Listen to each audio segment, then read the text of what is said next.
This is a world where medical malpractice and scams are emerging from the darkest corners, preying on human fear and our desperation. It's within this backdrop that an important figure steps forward. Andrew Huberman. Huberman's a neuroscientist from Stanford University School of Medicine, who's renowned for his work in neurobiology and the mechanisms behind stress responses. This dude's dedicated his life to understanding how the brain works, helping people to manage stress and anxiety, and promoting science-based health and wellness practices. Andrew Huberman, with his academic gravitas and scientific acumen, joins the crusade against the spreading menace of online vaccine scams and big pharma corporations. He takes up the mantle of elucidating the complexities of vaccine science to the public, thereby empowering people with knowledge, the strongest weapon against scams. Huberman explains how vaccines, particularly the ones for the COVID-19 Foundation, basically train our immune system to identify and neutralize the virus, equipping our bodies to fight off potential future infections. He emphasizes the legitimate vaccines undergo rigorous testing and regulation before they can be administered to the public. He warns of the dangers associated with fake vaccines, which can be ineffective at best and harmful at worst. These phony vaccines can lead to severe health problems, as they're manufactured without any scientific oversight or safety regulations. Huberman also sheds light on the underhanded techniques used by these online scam operations, from presenting forged credentials to mimicking official websites of health organizations. Moreover, he delves into the dark secrets behind the vaccine scams. These scams are often carefully crafted, with criminals using sophisticated techniques to con people into buying these counterfeit products. That not only endangers the health of the victims, but it also further funds criminal activities, fueling a cycle of crime and harm. Huberman, with his expertise and wide-reaching platform, plays a critical role in raising public awareness about these scams. He tirelessly works to debunk misinformation and provide accurate, up-to-date information about COVID-19 vaccines. His contributions have been instrumental in the fight against the global threat. As consumers, our vigilance, caution, and refusal to fall for these scams can add a strong line of defense, an important last bastion, if you will. Armed with the knowledge provided by experts like Huberman, we can effectively protect ourselves and our loved ones from falling prey to such scams. In the age of information, where misinformation can be just as viral as the virus itself, the effects of individuals like Andrew Huberman are a beacon of truth. Big Pharma prioritizes its financial gains over the health and safety of the public, consistently prioritizing profit margins over ethical practices. Their influence on medical research, lobbying efforts, and marketing strategies often distort the truth, promoting unnecessary medications and suppressing more affordable alternatives.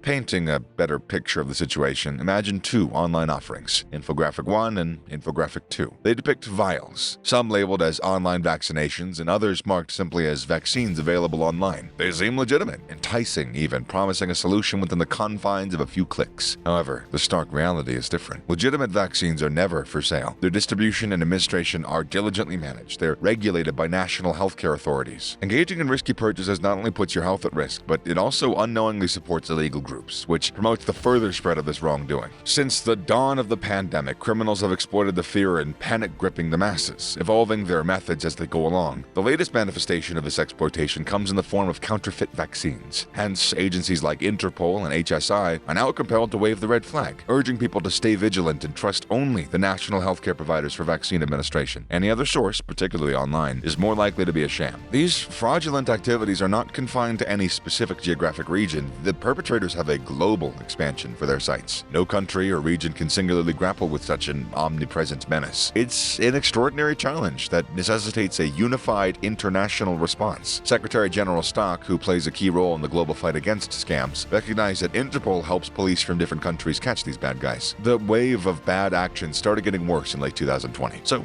Interpol sent out a warning to the whole world. After stopping criminal groups in China and South Africa, Interpol has now made its first international arrests and seizures related to fake vaccines. These scams go far beyond the average consumer. They also have tried to exploit actual health institutions like nursing homes. Additional reports have surfaced regarding attempted scams against such bodies, leading to a flurry of submissions to Interpol. The trap of counterfeit vaccines is twofold. Not only does it jeopardize the health of those who, fall for it, but it also allows malicious entities to profit from the global crisis. Another dimension was added to this criminal web by rising trends of fraudulent websites offering COVID-19 vaccine pre-orders. These sites imitated the image and reputation of national and international organizations, and they lured victims with the option of making payments through Bitcoin or other cryptocurrencies. What was even more alarming was the usage of trademark logos of pharmaceutical companies engaged in producing authentic COVID-19 vaccines. These websites were not only suspected of phishing attacks, but they also tricked victims into making charitable donations. The victims, in their attempt to secure a COVID-19 vaccine, unknowingly exposed themselves to cyber attacks and risked having their personal data stolen. And that reality was further underscored when HSI managed to shut down 2 fraudulent websites in December of 2020. These websites, posing as biotechnology firms working on a COVID-19 cure, were actually phishing hubs designed to collect personally identifiable information from visitors for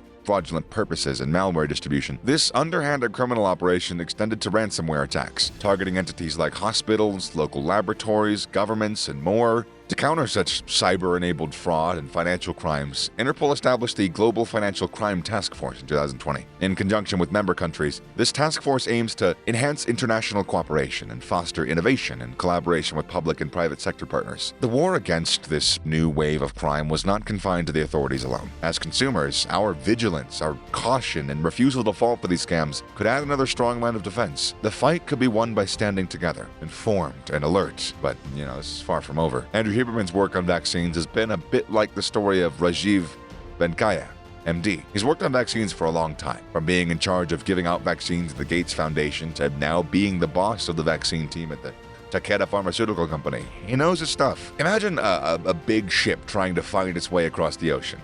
Right? That's like how the world tried to make the medicine to stop COVID-19. More than 200 teams all over the world were in a race to make a safe and working vaccine. Venkaya points out that it's not just about how many teams were working, but it's about how well they did their jobs. Now, the government had a lot of help to speed up the work. Normally that would take 10 years to make a vaccine, but they did it in about a year and a half. That's pretty amazing. It shows just how important it is to be able to change and evolve, just like Mr. Huberman says, Dr. Huberman. Scientists, researchers, and groups all over the world had to work together to make COVID-19 vaccines faster than normal. Normally, it takes a long time to make a vaccine, but they had to do it quicker because the virus was hurting so many people, as you probably know and maybe lived through.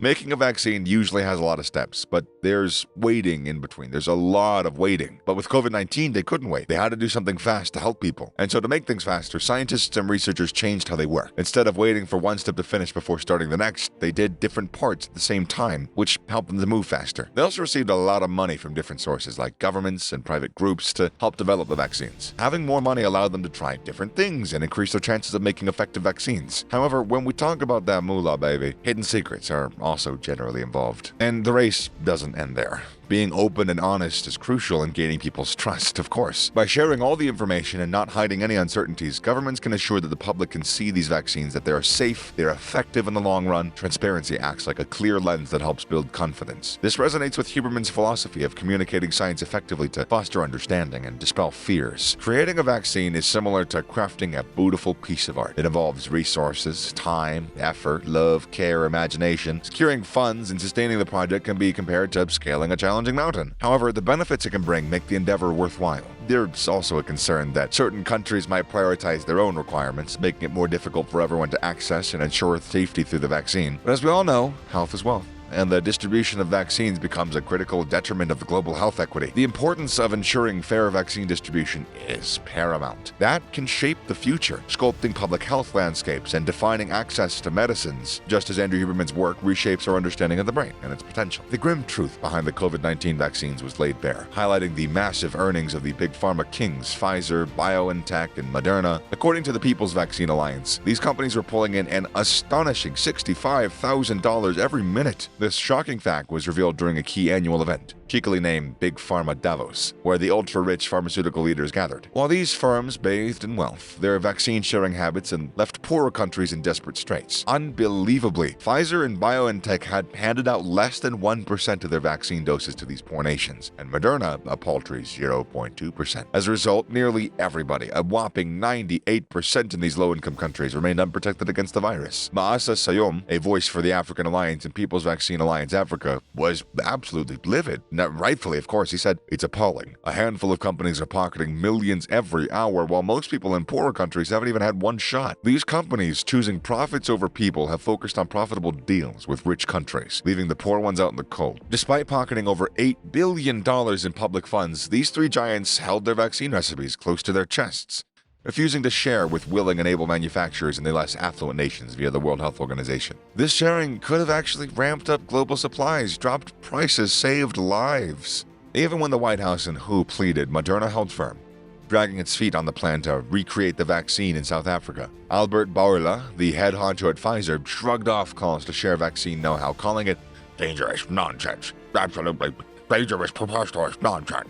But the WHO's recent greenlighting of India's Covaxin vaccine proves that developing countries do have the skills. They do have the knowledge. Anna Marriott, Oxfam's health policy manager, fired back at Pfizer's CEO, stating, "Contrary to what Pfizer's CEO says, the real nonsense is saying that poor countries can't make life-saving meds and vaccines. This is just a lame excuse that drug companies use to keep their profits sky high. It's also a huge letdown from governments, letting these firms keep a monopoly and limit supply during a pandemic, when so many worldwide are still vulnerable." Digging into the financial reports, the Alliance estimates that Pfizer, BioNTech, and Moderna will together have made a pre-tax profit of, I don't even want to say, $34 billion this year. That's over $1,000 per second, $65,000 per minute, $94 million a day. These firms' monopolies created 5 new billionaires during the pandemic, with a combined wealth of $35.1 billion. I'm not just against rich people, flat out. I gotta say, before I inject too much emotion into this, it's just hard to hear, you know? Anyways, the People's Vaccine Alliance, a group of 80 organizations, including the African Alliance, Global Justice Now, Oxfam, and UNAIDS, or UNAIDS, you get it. And they all have pled with these drug firms to stop keeping COVID-19 vaccines, tests, and treatments to themselves. They support a proposed waiver at the World Trade Organization to make access fairer. Additionally, the alliance asks governments, like the United States, to force drug companies to share COVID-19 data and tech with WHO's COVID-19 technology access pool and South Africa's mRNA technology transfer hub. In the broadest of terms, vaccines have always been a biological armor for the human body. Imagine these things as tiny warriors, training our immune system to battle viruses.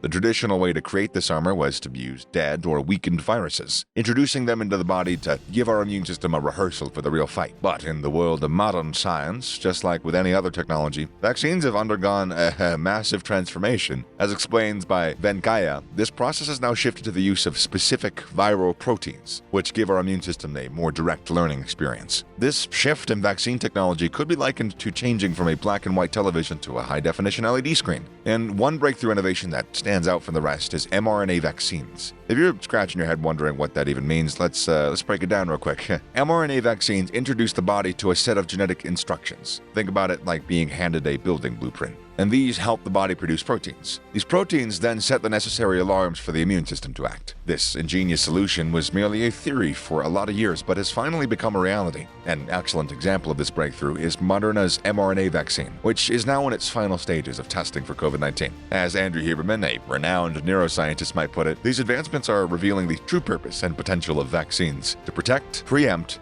and to prime our bodies to tackle these viral threats. But here comes a hurdle. With such revolutionary advances, questions about safety, especially given the lightning-fast development of COVID-19 vaccines, are bound to arise. If we look at Venkaya's response, it boils down to this. The process to ensure these vaccines are safe has been just as thorough as for any other vaccine. The key difference lies in the lack of extended follow-up to confirm how long the vaccine will shield us from the potential for rare side effects. In situations like this, trust is everything. Biopharmaceutical companies, scientific communities, regulatory authorities, and governments have got to keep the public in the loop by sharing detailed, accurate, and timely information about the vaccines. In this regard, Huberman's approach to scientific communication, where he simplifies complex scientific concepts for public understanding, is essential. The more transparent that we are, the more we can quell the waves of misinformation and address legitimate concerns about the speed at which vaccines are being developed. It's essential to remember that vaccines are not like your typical prescription medication. They are preventative, they are not curative. So, the risks and benefits that we need to consider are just different. Because the immune system can't differentiate between a vaccine and a genuine pathogen, it'll prepare to fight off future attacks by producing and storing a blueprint of antibodies. The subsequent interaction with the pathogen will then trigger a swift and strong immune response, due to the fact that the immune system has already created a plan to deal with the infection. Now on to Andrew Huberman and his perspective on vaccines. His work, notably at Stanford University, revolves around our behaviors and our surroundings' profound impacts on our neurological and physiological states. His perspective on the role of vaccines in this context is enlightening. Huberman talks about the real purpose of vaccines as a form of training for our immune system. He often talks about our bodies like they're undergoing training in a gym, except in this case, the gym is our environment and the body we're training is our immune system. When we're exposed to a vaccine, our immune system responds. And just like working out in a gym, it becomes stronger. He relates the concept of vaccinations to his work in neuroscience by explaining how our bodies respond to stressors. Vaccines act like a mild stressor, prompting our immune system to react. Our immune system then learns from this experience, quote-unquote, as you would say. And when confronted with a real pathogen, it's ready to respond more effectively. Huberman points out that vaccines are a tool that works with our body's natural capabilities and not against them. They're not meant to replace the immune system's functions, but rather just to augment them. The aim is to equip our immune system with the tools that it needs to successfully fight off diseases that it might not have encountered before. Huberman emphasizes the importance of personal health in strengthening our immune systems. This includes a balanced diet, regular exercise, and proper sleep. But in addition to these measures, he acknowledges the role of vaccines in disease prevention. Vaccines are just one more tool in our health toolbox, allowing us to make an active role in protecting ourselves from the disease. In his work, Huberman often uses easy-to-understand analogies and examples to explain complex scientific concepts, making them just a bit more accessible to that broader audience who doesn't have, PhDs. So in the case of vaccines, he presents them as an exercise routine for our immune system. Like a personal trainer preparing us for a marathon, vaccines prepare our immune system for potential threats. He further notes that just as physical training has proven benefits, so does vaccination. The overwhelming scientific consensus is that vaccines are safe and they are effective. And just as an athlete would not skip training sessions before a big race, we shouldn't skip our vaccines. They don't cause autism. In essence, according to Andrew Huberman, vaccines serve as a critical role in our overall health strategy. They are a large part of our comprehensive approach to health that includes diet, exercise, sleep, and preventative measures like vaccination. The real purpose of vaccines, as per Huberman, is to train our immune system to be better prepared to combat infections and contribute to a healthier society overall. Through the lens of a neuroscientist like Andrew Huberman, we see that vaccines aren't just medical interventions. They are integral parts of a holistic approach to health and wellness, impacting not just our physical state, but also our neurological and physiological well-being. By recognizing vaccines' crucial role in our overall health and society, we can better appreciate their value and continue making informed health decisions. Please,